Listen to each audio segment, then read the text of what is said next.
Basically laryngitis को तो सबसे पहले देख लेते हैं कि लेरेंक्स क्या है। लेरेंक्स बेसिकली क्या है, इसको हम वॉइस बॉक्स कह देते हैं। ये अपर रेस्पिरेटरी ट्रैक्ट का स्ट्रक्चर है, जो कि जिसके अंदर वोकल कॉर्ड्स आपको देखने को मिल जाएंगे, और ये स्पीच प्रोडक्शन में हेल्प कराता है, ब्रीथिंग में हेल्प कराता है, ये को प्रोटेक्ट कर रहा होता है जब आप कोई चीज़ खा रहे हो या पी रहे हो। ये ट्रेकिया और फेरेंक्स के दरमियान का जॉइंट होता है, ठीक है। ये किन चीज़ों से मिलकर बना है? कार्टिलेज से, मसल से और म्यूकस मेम्ब्रेन से मिलकर ये बना हुआ है। तो हम इसकी लोकेशन देख लेते हैं। ऐसी कुछ इमेजेस हैं। ये इसकी इमेज आपको मैंने दिखा दी थी कि ये आपको लेरिंक्स दिख गया है, ठीक है। उसके बाद आपको मैं एक और भी इमेज दिखा देता हूँ। ये आपको एपिग्लोटिस नजर आ रहा है, ठीक है। उसके बाद ये हायोइड बोन है, और उसके बाद ये है थायरोहायोइड मेम्ब्रेन। उसके बाद ये थायरॉइड कार्टिलेज है। ये एडम्स एप्पल जो हमें फील हो रहा था, मेल्स में ज़्यादा प्रोमिनेंट होता है, ठीक है। और इसके अलावा ये क्रिकोथायरॉइड लिगामेंट है, क्रिकोइड कार्टिलेज, क्रिकोट्रेकियल लिगामेंट, और ये थायरॉइड कार्टिलेज। थोड़ा और भी क्लियर करें तो कुछ डायग्राम इसको देख लेते हैं। ये epiglottis, thyroid bone, thyroid cartilage, cricoid cartilage. ये लेरेंजियल मेम्ब्रेन है, ठीक है। और इसके भी देखो आपको ये वोकल कॉर्ड्स ये नजर आ रहे हैं। अच्छा जी, इसको हम व्यू इमेज बड़ा कर लेते हैं, इमेज को क्लियरिटी आ रही है। ये वोकल कॉर्ड है, ये thyroid cartilage, sorry cricoid cartilage, ये ग्लोटिस है, ठीक है। और एथेनॉइड कार्टिलेज है, ये वाली। ये जो है आपका ये क्रिकोइड कार्टिलेज है, ठीक है। और ये मेनिंजियल प्रोमिनेंस है, ठीक है। खूबसूरत आपको थोड़ी बहुत लेरिंक्स की लोकेशन, स्ट्रक्चर का आइडिया हो गया। हम आगे चलते हैं। अच्छा, लेरिंजाइटिस का इसके लिए क्या है कि लेरिंजाइटिस में होता कुछ जो है कि इन्फ्लेमेशन हो जाती है लेरिंक्स की। लेरिंक्स क्या है, वो बॉक्स है, ठीक है, जो कि वो अलग कर रहा होता है। अगर सिंपल आइडिया तो ये जो नॉर्मल अगर लोकल बॉडी स्मूथ साउंड होगी, अगर इनफ्लेमेटेड तो फिर क्या होगा, रफ साउंड में भी साउंड ऐसे अजीब-सी आवाज़ आ रही होगी। अच्छा, पेशेंट को किसी तरह का डॉक्टर साहब मेरी वॉइस, मेरी आवाज़ जो है ना, वो ना सही नहीं है, ठीक है। नॉर्मल से वार्ड के तो सही है, वो डिफरेंट अच्छी हो सकती है। तो मुझे आई साउंड लाइक, मतलब ऐसा मुझे नहीं लग रहा है कि, मतलब ऐसे हम बोल रहा हूँ जैसे मुझे ना मेरे गले में दर्द है, मुझे थ्रोट थ्रोट हो गया है, और प्रॉपर्ली ना बोल नहीं पा रहा, ठीक है। मुझे सिंपल क्या है ना, मैं मतलब मेरी आवाज़ खराब हो गई है और मैं प्रॉपर्ली बोल नहीं पा रहा, मुझे ऐसा लग रहा है कि मेरा गला खराब है, ठीक है। वो इस तरह का है। अब कंप्यूटर में इतना हो पाएगा भाई, मैंने जो आवाज़ किसी की बड़ी होगी, ठीक है, उसको वॉइस लॉस करेगा, समटाइम कंप्लीट वॉइस लॉस भी हो जाता है। उसके डिफरेंट रीजन है। अच्छा, ड्राई थ्रोट, उसका जो है वो खुश्क हो जाएगा, थोड़ी बहुत उसकी खांसी भी होगी। अब होता क्यों है, क्योंकि जब वोकल कॉर्ड जो है वो जैसे कि इन्फ्लेमेशन उनकी हो गई, तो आप प्रॉपर्ली वाइब्रेट ही नहीं करोगे, इसकी वजह से क्या होगा, वो चीज़ हो जाएगी, ठीक है। ऊपर डिपेंड करता है कि इन्फ्लेमेशन हुई पड़ी है, तो उसके लिहाज से फिर वो वो चीज़ होती है। अभी आपको मैं दिखाता हूँ कि लेरेंजाइटिस क्या है। लेरेंजाइटिस में बेसिकली आप लोग ये जैसे इमेज देखो, अभी नॉर्मल नॉर्मल वोकल कॉर्ड्स हैं, ठीक है। अब इसमें क्या है, ये इन्फ्लेम तो है मेटल, ठीक है, ये इन्फ्लेमेशन वोकल कॉर्ड हो गया। तो इसका ये आपको ऑप्शन क्लियर हो गया होगा इससे। और इमेज हमें क्लैरिफाई कर सके, इसमें क्लैरिफिकेशन नहीं है। अच्छा जी, अ, इसमें मैं दिखा देता हूँ आपको ये। इसमें इसमें देखो ये नॉर्मल है, ठीक है। इसमें यहाँ पर जो ज़्यादा करीब भी आ जाएंगे, तो ज़्यादा करीब भी आ जाएंगे, और ये जो है प्रॉपर्ली फिर वॉइस प्रोटेक्शन नहीं होगी, ठीक है। ये चीज़ हो गई, आपको समझा दें हिस्ट्री में किस तरह, और हिस्ट्री अगर हम देखें इसकी, हिस्ट्री में परफॉर्मेंस कुछ नहीं है। तो हमने डॉक्टर से पूछते हैं कि आप जो है नर्वस जुकाम तो नहीं हुआ था, ठीक है। और यहाँ पे आप लोगों ने इतनी ज़्यादा चीखें चिल्लाए थे, तो यहाँ बहुत ज़्यादा बॉल होने से मैचेस वगैरह आपको आप में से बाहर हो जाते हैं ना, उस केस के अंदर। या आपने कहीं वो वगैरह तो नहीं उड़ाया है, स्मोकिंग वगैरह की या फिर स्नैकिंग करी या हार्ड वर्क हुआ, ठीक है। तो ये मोस्ट ऑफ मतलब कि ना कॉमन ट्रिगर्स होते हैं, लोग ट्रिगर ज़्यादा करें मतलब कि वगैरह हुआ है या फिर बहुत ज़्यादा शॉट किया है या फिर सिगरेट वगैरह पी है या फिर दवा पी सकते हैं, हार्ड वर्क हो गया है। अच्छा जी, उसके बाद हम एग्ज़ामिनेशन जब करेंगे ना तब हम उसका गला वगैरह चेक करेंगे, उसकी जो है आवाज़ सुनेंगे, उसकी जो है गर्दन को फ़ील करके देखेंगे। लारिंजाइटिस में क्या होगा, हम इसको क्लिनिकली डायग्नोज करते हैं, कोई कम मतलब हमारे पास टेस्ट वगैरह जो है ना इसके लिए ज़रूरी नहीं होता। क्लिनिकली मतलब हमें जो उसकी आवाज़ सुन के ही पता चल जाता है, ठीक है। अब इसके कॉजेज़ क्या-क्या हैं, ये होता क्यों है, ठीक है, उसको देख लेते हैं। अब इसमें पहला जो मोस्ट कॉमन कॉज़ है वो वायरल इन्फेक्शन है, फ्लू वगैरह, कोल्ड या फिर फ्लू वगैरह जैसे हो गया, ठीक है।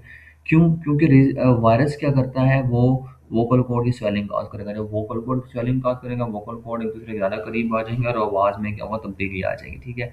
जैसे कि अगर मैं आपको एग्ज़ाम्पल दूँ कि जैसे खाँसने 1 हफ़्ता खाँसने के बाद आपकी क्या होगा, आवाज़ जो होती है वो होर्स हो जाती है, चेंज हो जाती है, ठीक है?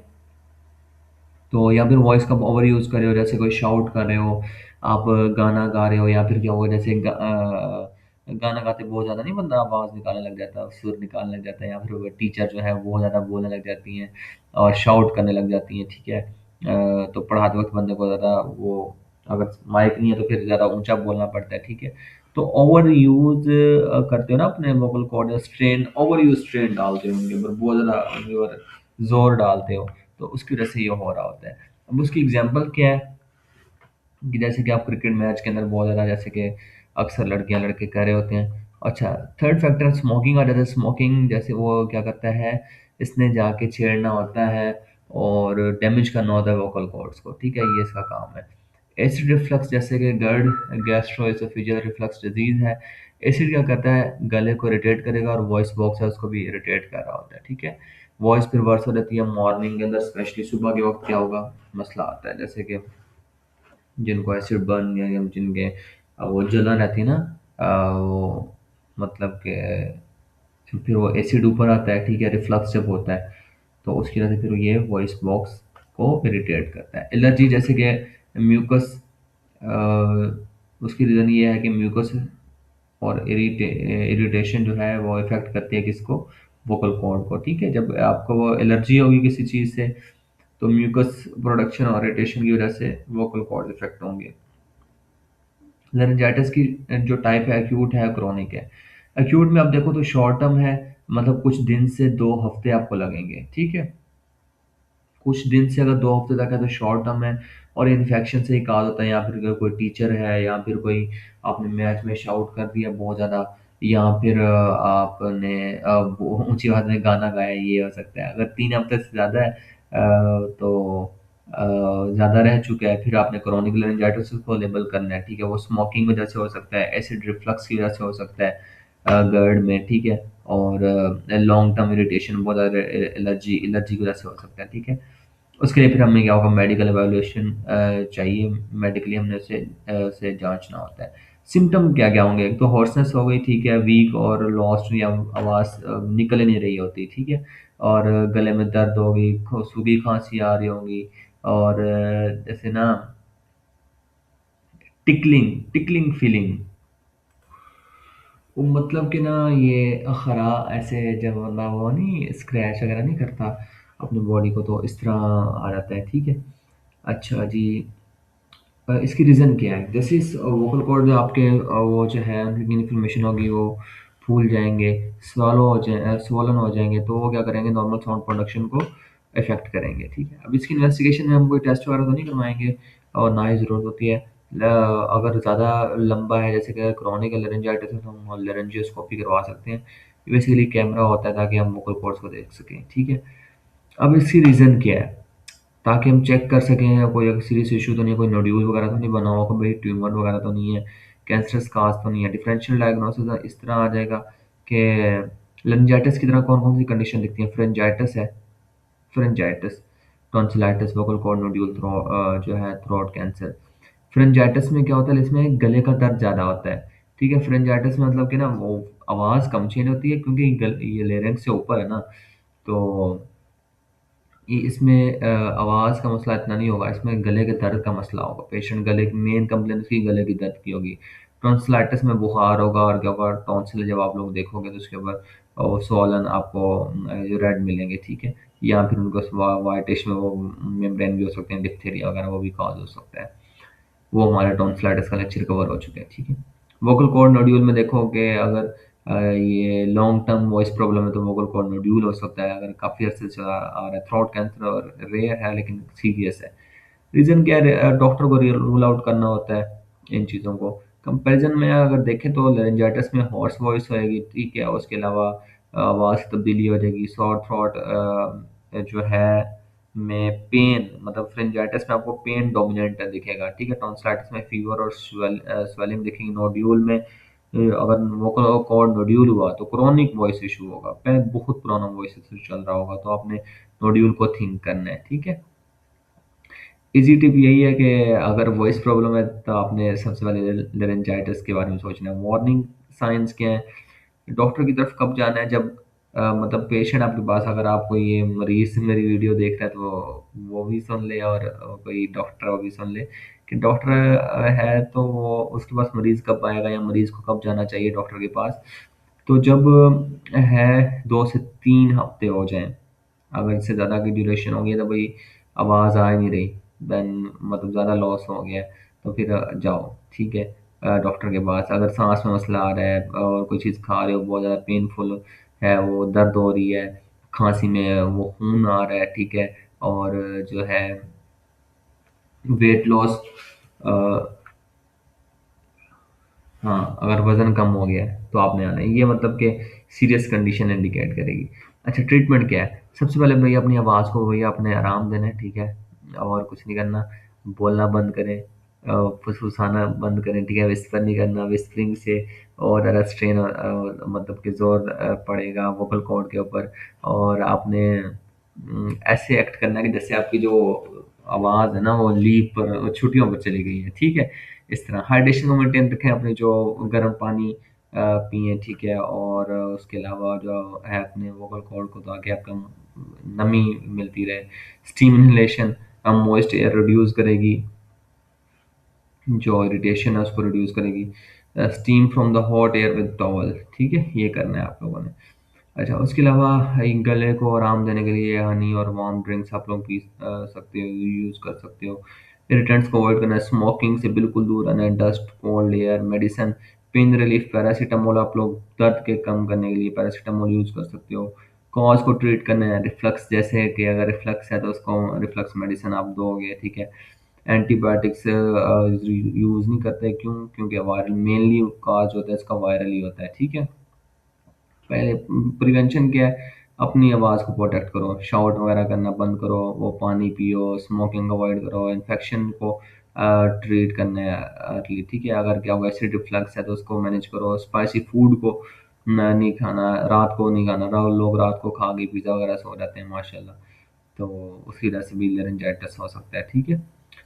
ये लेरिंजाइटिस कॉमन है, माइल्ड होता है और फ्यू डे कुछ दिनों में रिकवर भी हो जाता है। अगर लॉन्ग लास्टिंग हो तो वही चेक करवाओ।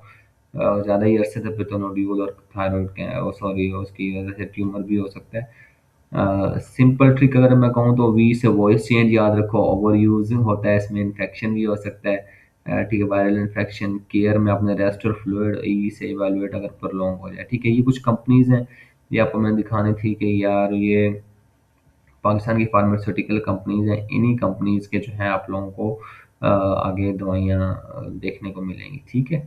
वो हम आपको फिर दिखाते हैं। अच्छा जी, अब हम देखते हैं अपने ओपीडी नोट्स की तरफ जाते हैं। हमारे ओपीडी नोट्स कहते क्या हैं, ठीक है। लेरेंजाइटिस में एक पेशेंट आपके पास आएगा, भी वो कंप्लेन करेगा डॉक्टर साहब मेरी आवाज़ चेंज हो गई है और ना सही नहीं आ रही, ठीक है। और जो है मुझे सूखी खांसी आ रही है और ना मेरे गले को इरिटेट कर रही है, ठीक है।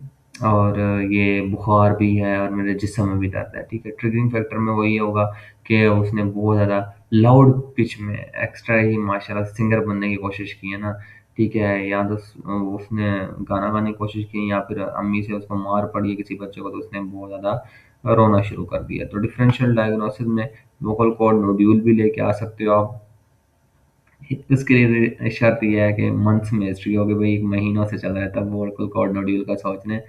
टीचर्स और सिंगर नोड्यूल, ये मतलब कि जो उसको कहते हैं ना, ये जो गाना गाने वाले होते हैं, और ये टीचर्स को वो थोड़ा शाउट भी करते हैं बच्चों को समटाइम, और ऊंचा ऊंची आवाज में पढ़ाना भी होता है। डेट साहब भी ये चीज़ हो सकती है। तो मंथ्स की अगर हिस्ट्री होगी, then फिर अपने वोकल कॉर्ड नोड्यूल का सोचना है। अलार्मिंग साइन जो मतलब वेट लॉस हो सकता है, जो मैंने पहले बता दिया है। बच्चों सिगरेट से भाई उसको कहना है कि वो अवॉइड करे वैसे, लेकिन सिगरेट से ये क्या है, अलार्मिंग साइन है। फीवर है, कफ है, अगर महीनों से है, तो ये अलार्मिंग साइन है, ठीक है। अच्छा जी, कैंसर ऑफ लंग्स और कैंसर ऑफ लेग्स, ये हो सकता है। मैनेजमेंट आपने किस तरह करनी है? स्टीरॉयड्स देने हैं। स्टीरॉयड में वो इन्फ्लेमेशन को रिड्यूस करने के लिए अ, हम इसको एंटीबायोटिक तो नहीं दे रहे, स्टीरॉयड्स दे रहे हैं। स्टीरॉयड आपने 3 से 5 दिन के लिए आपने देना है, बीडी दिन में 2 दफ़ा, ठीक है। रेपिकोड प्रेडनिसोलोन के नाम से ये दवाई आती है। मतलब इसका जो है जेनेरिक नेम है, रेपिकोड के नाम से दवाई आएगी, 5 mg, ठीक है। डेल्टा कॉर्टिल, ये भी आप टैबलेट दे सकते हो। प्रेडनिसोलोन 5 mg है, ठीक है। डेक्सामेथासोन कैनाडेक्स, ये डेक्सामेथासोन 0.5 mg बाय 4 mg, ये आपको देखने को मिल जाएगी। एनसेड पैनाडोल पैरासीटामोल 500 mg, ठीक है। ये भी आपने दिन में 2 दफ़ा या 3 दफ़ा उसे यूज़ करने के लिए कह सकते हो। आइबुप्रोफेन, ये 400 mg, इनमें ये भी दोनों में से कोई भी दे सकते हो, ठीक है। कफ सप्रेसेंट, जो उसको खांसी आ रही है उसकी, उसके लिए आप जो है सेमवे जो सिरप है, ड्राइड आई बिलीफ एक्सट्रैक्ट होता है, तो ये दे सकते हो। उसके अलावा प्रोस्पैन सिरप ये दे सकते हो, ये भी आई बी लीव्स जो होते हैं उनका एक्सट्रैक्ट होता है। और ये सिरप हाइलिजिड जो है, ये आप देख सकते हो। उसके अलावा क्या होगा, बिनाइलिन ये देख सकते हो, ठीक है। उसके अलावा ये कोफर प्लस ये दे सकते हो, ठीक है। ये टैबलेट है। बाकी सिरप है। सिरप जब आपने देना है तो 2 टी स्पून देने हैं, 2-2 चम्मच आपने देने हैं, जो 5 ml का, 1 चम्मच होता है ना, 5 ml का होता है, तो चाय वाला चम्मच, तो वो आपने 2 चम्मच देने हैं, सुबह दोपहर शाम, ठीक है। उसे कहना है कि आपने ये पीने हैं। और या फिर आप उसे कहोगे कि टैबलेट, मतलब इन पांचों में से कोई कफ सप्रेसेंट दे दोगे। अच्छा, सैमवे, प्रोस्पान, उसके बाद हाइलिक्सिड, और बेनिलिन, कफर, ठीक है। पीपीआई, अब लेट्स सपोज उसने वो क्या नाम है, रात को उसके बाद स्पाइसी फूड खाने की आदत है, ठीक है, तो उसके लिए आप उसको दे सकते हो कि वो ये खाए, या फिर वैसे ही आप प्रिकॉशनरी मेजर्स के तौर पर ये पीपीआई दे सकते हो, क्योंकि ये एक रिस्क फैक्टर है ना ये भी। तो ये भी, क्योंकि ये जब एसिड रिफ्लक्स होता है तो उसकी वजह से क्या होगा, हम ये इरिटेट करता है जाके उसको, वॉइस बॉक्स को, जिससे से वॉइस चेंज हो जाती है। तो आपने राइजिक मेप्राजोल 20 mg बिफोर ब्रेकफास्ट, खाना खाने से पहले, ताकि स्टीरॉयड इंड्यूस गेस्ट्राइटिस इसको भी प्रिवेंट कर सकें। और एक और मैंने जो आपको कॉज बता दिया है, उससे भी हम उसको प्रिवेंट कर सकते हैं, कर सकें, ठीक है। एक तो हम ऊपर से स्टीरॉयड दे रहे हैं, उसकी वजह से जो गेस्ट्राइटिस होगा, और एक जो एसिड रिफ्लक्स है उसको भी ट्रीट करने के लिए हम दे सकते हैं। अच्छा जी, antibiotics only in case of laryngitis when is high grade fever, जब अगर हाई ग्रेड फीवर है तब ही देंगे, वैसे इसका रोल नहीं है, क्योंकि वायरल इन्फेक्शन की वजह से ही ज़्यादा हो रहा होता है। तब हम देंगे जब बुखार के साथ पेशेंट आ रहा है, वैसे बुखार के साथ ज़्यादा हाई ग्रेड फीवर के साथ पेशेंट आएगा टॉन्सिलाइटिस में, उसमें आएगा। क्यों? क्योंकि हमने अपने नोट्स में देखा था, ये कंपैरिजन में जब हमने कंपेयर किया था बाकियों के साथ, तो हमने कहा था कि जो फीवर और स्वेलिंग के साथ पेशेंट कब आएगा, टॉन्सिलाइटिस के अंदर मेनली आ रहा होगा, ठीक है। मेन मसला तब उसका ये वाला होगा। अच्छा, ये चीज़ होगी अगर हाई फीवर ग्रेड फीवर के साथ लेट्स सपोज आ गया, आवाज़ भी ख़राब है और ग्रीनिश येलो स्पुटम है, जब वो खांस रहा है तो फिर उसके गले में से सूखी खांसी नहीं है और ये ग्रीनिश येलो आ रहा है, तो अब आपने क्या होगा कि ज़ाइटो, एज़ोमैक्स, एज़ेटीमा, एज़िथ्रोमाइसिन के नाम से जो आती है ना, ये आपने दे देनी है। केस को डिस्कस करेंगे, पेशेंट कहेगा कि आवाज़ बैठी हुई है, ठीक है, मेरी आवाज़ ना बैठ गई है, जिस्म में ना दर्द है, डॉक्टर साहब खुश्क खांसी आ रही है, बुखार रहता है मुझे, ठीक है, बुखार रहता है, तो इट मीन्स आप भई एंटीबायोटिक आप लिख के दोगे। लारिंजाइटिस आप इसको डायग्नोज़ करोगे, जो कि मोस्टली वायरल होता है, ठीक है, और टेम्परेचर 101 तक रहता है इसमें, और वो मतलब कहेगा। अगर 101 से ज़्यादा हुआ तो बैक्टीरियल लारिंजाइटिस होगा, ठीक है, तब हम एंटीबायोटिक लिख के देंगे, अदरवाइज एंटीबायोटिक का रोल नहीं है। ठीक है, वायरल में एंटीबायोटिक नहीं देंगे, सिर्फ सिम्टोमेटिक ही ट्रीट करेंगे। अगर 101 से ज़्यादा टेम्परेचर में उसका डॉक्यूमेंट करेंगे, अगर 101 से ज़्यादा हुआ देन फिर उसको एंटीबायोटिक लिख के देंगे। ठीक है, ये चीज़ है। अब फिर काफ़ी सारे ओपीडी में पेशेंट आएंगे, डॉक्टर साहब हमारी आवाज़ बैठ गई है, हमें बुखार भी है हल्का हल्का, जिस्म में भी दर्द है, ठीक है, खुश खांसी आ रही है। अगर आपने लेट्स सपोज बुखार चेक किया 100 ऊपर चला गया है, देन फिर और ऊपर से जी उसको ग्रीनिश येलो स्पूटम भी आ रहा है, ठीक है, या दोनों में से कोई भी चीज़ है, तो आप उसे एंटीबैक्टीरियल तब लिख के दोगे, अदरवाइज कोई रोल नहीं है इसका। फ्लू या फिर ये जो है फ्लू, हाँ फ्लू की वजह से, नज़ला जुकाम की वजह से ही ये हो रहा था। मेन रीज़न इसकी यही होता है क्योंकि ये जाके इरिटेट करता है, और फिर वॉइस बॉक्स की क्या हो जाती है, इन्फ्लेमेशन हो जाती है, वोकल कॉर्ड्स की इन्फ्लेमेशन हो जाती है। To differ between the viral and bacterial, आपने क्या करना था, सीबीसी करवानी होती है। ठीक है, सीबीसी भी करवा सकते हैं आप। ठीक है, अगर तो लिम्फोसाइट रेज हुए इट मीन्स के वायरल है, और जो है अगर न्यूट्रोफिल रेज हुए तो क्या है, बैक्टीरियल है। ठीक है, ये चीज़ हो गई। और फिर बाकी मैं जो है आपको इसकी जो है प्रिस्क्रिप्शन दिखा देता हूँ। रानाइटिस को हम फिर नेक्स्ट लेक्चर में डिस्कस करेंगे। लेरेंजाइटिस की प्रिस्क्रिप्शन है, पेशेंट है जी हमारे पास, क्या होगा, आकिब, और उसकी 30 साल उम्र है और वेट उसका है 60 kg। हमारे पास है, उसका ब्लड प्रेशर थोड़ा सा बढ़ा हुआ है, ठीक है, और उसका जो टेम्परेचर है ये 104 मुझे लग रहा है, अगर देखने में नहीं है तो 104 या 101 है, 101। ठीक है, अच्छा जी, पल्स अब इसकी मेडिसिन देख लेते हैं ना, सर ने क्या लिख के दिया इसको। अच्छा, पल्स इसकी 136 है, बढ़ी हुई रिस्पिरेटरी रेट 18 नॉर्मल है, ठीक है, उसके अलावा सेचुरेशन भी नॉर्मल है 98, ठीक है, 95 to 100, ठीक है, नॉर्मल होती है। अच्छा, हिस्ट्री ऑफ जो पेशेंट की हिस्ट्री है, इसमें क्या होगा, वो कहता है कि डॉक्टर साहब मुझे ना बुखार है, मेरे गल आवाज़ बैठी हुई है, ठीक है, 2 दिन हो गए हैं। 2 दिन हो गए हैं तो भाई पहली बात है, आप जो कैंसरस काज है वो तो निकाल दो ना, ठीक है, वो तो नहीं होगा क्योंकि उनमें तो मंथ्स की हिस्ट्री होगी नोड्यूल में, और आपके पास ट्यूमर वगैरह में जो ये मसला होता है वो मंथ्स की हिस्ट्री होती है। ठीक है, जिसम बॉडी है कि जिसम में वो कहेगा दर्द है, आपने एग्जामिनेशन की तो अब वो से क्या होगा कि फेरेंक्स उसका क्लियर था और टॉन्सिल भी क्या होगा, इनलार्ज नहीं थी। ठीक है, तो आपने एग्जामिनेशन भी कर लेना ताकि रूल आउट हो जाए ना, फेरेंजाइटिस नहीं है कहीं, टॉन्सिलाइटिस तो नहीं है। ठीक है, तो अब आ देखो, बुखार के साथ है, आपने उसका डॉक्यूमेंट किया, बुखार 101 से या ज़्यादा है या 101 है, देन फिर आपने क्या करना है, उसका जो है उसे एजिटीमा एजोमैक्स जो है आपने लिख के देनी है 5 दिन के लिए। ठीक है, ये आपने लिख के दे दी।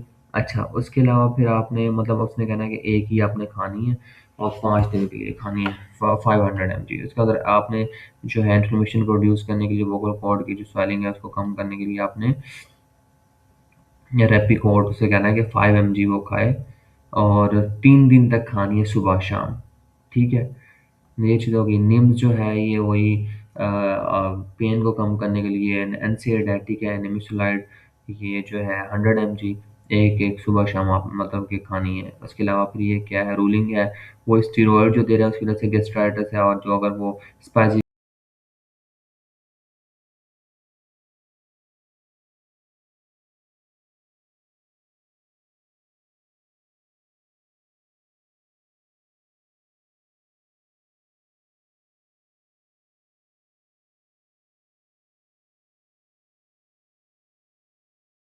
तो ऐसा रेस्ट दो कि ऐसा कहो कि भाई वो ना कुछ दिन के लिए ना वो वही आवाज़ को।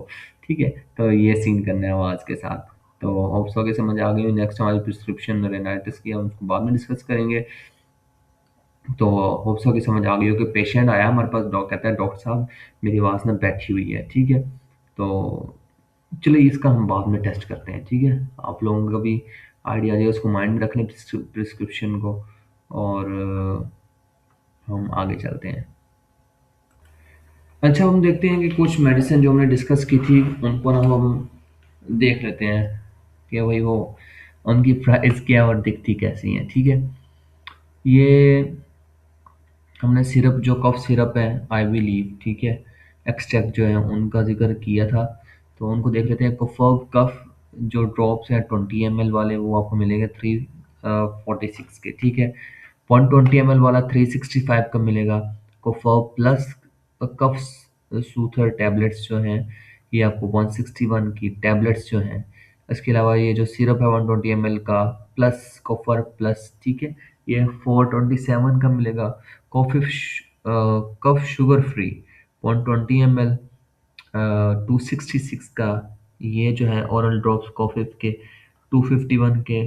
प्रोस्पान जो है ये आपको 660 का 120 ml। अल्कफ 120 ml कफ सप्रेशन के लिए 494 का। और क्रॉफ जो यूज़ करते हैं मोस्टली 120 ml 378 का। हेलेक्सिया, ठीक है, ये जो है सिरप 120 का 280 का। उसके बाद कॉफसोम 323 का, ठीक है। तो ये डिफरेंट इनकी प्राइस आ गई, ये आपको मैंने दिखा दिया। उसके अलावा प्रेडनिसोलोन, इसका जो ब्रांड है ये एडवाकोट के नाम से भी आपको देखने को मिलेगी, ठीक है। हमने आपको दिखानी है वो ये दिखानी है, बाकी इनमें से कुछ आई ड्रॉप्स भी हैं। तो ये रेपिकॉर्ड, ठीक है, ये आप इसकी जो है टैबलेट, ये 5 mg की, ये 40 रुपए की आपको एक स्ट्रिप में 10 गोलियाँ होंगी। और एक स्ट्रिप की आई थिंक प्राइस है ये 40 रुपए की आपको मिलेगी, ठीक है। ये चीज़ हो गई। अच्छा, उसके अलावा ये लोड नहीं हो, ये पिक्चर, अगर ये पिक्चर लोड हो जाती, हाँ, ये मैंने वही आइब्रोप्रोफिन, ठीक है, ये वो है। तो ये एरेनिक के नाम से भी आती है, अब एरेनिक के नाम से भी आती है, ठीक है। उसके अंदर बाकी आगे सूडोएफ्रिडीन भी होता है साथ। बेरोफिन सिरप जो है सस्पेंशन 120 ml बेरोफिन क्रीम। अच्छा, उसके अलावा जो ये पैनाडोल अल्ट्रा में भी यही आपको देखने को मिल जाएगा। ट्रसिका में भी ये देखने को मिल जाएगा, ठीक है। इनकी प्राइस नीचे लिखी है, आप लोग देख सकते हैं। अच्छा, सेमवे जो है ये मैंने सर्च किया था, ये आपको मैं दिखा देता हूँ।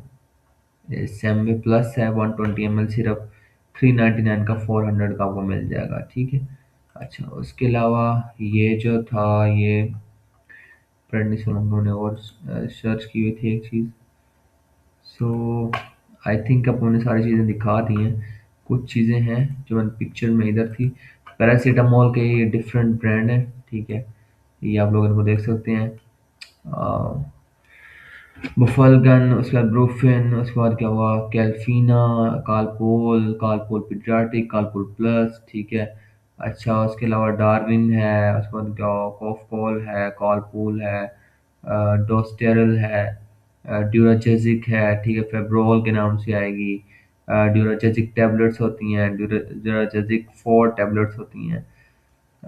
ये सिंपल वाली तो 52 रुपए की है, ये 284 की है, ठीक है। इसके अलावा अजिथ्रो वाली आपको दिखा देता हूँ।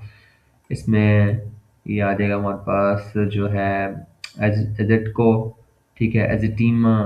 उसके अलावा ये जो है एजोमैक्स आ जाएगा आपके पास, ठीक है, एजोमैक्स के नाम से आ गई। उसके बाद ये जो है एजोटेक के नाम से आ गई। उसके बाद क्या होगा,